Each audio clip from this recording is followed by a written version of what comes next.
সওগাত বাবুর এখন দেয়ালে পিঠ থেকে গেছে। বাঁচাও সাধু বাবা।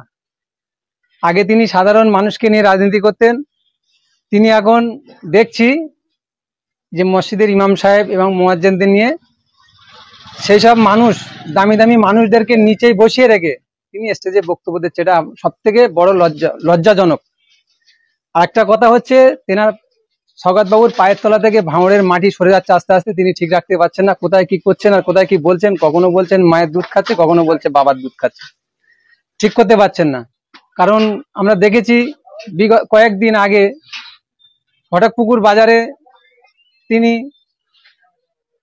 তানাকে যখন গাড়িতে দেখেছে এবং সাধারণ মানুষ তানাকে চোর চোর স্লোগান দিয়েছে, কয়েকটা মহিলা তানার প্রতি খুব খারাপভাবে মানে ক্ষোভ প্রকাশ করেছে। তারপরে ভাইজান ঘটকপুকুরি নবী দিবসকে কেন্দ্র করে তানাকে একটা জাহান্নামের কুকুর বলেছে।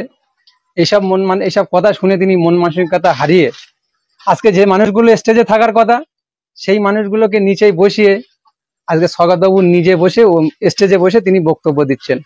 তবে একটা কথা, সব থেকে লজ্জাজনক এবং নিন্দনীয় জনক, তবে এই যে মানুষগুলোকে তিনি হেনস্থ করছেন রাজনীতি, তবে 26-এ বাংলার মানুষ সহ ভাঙড়ের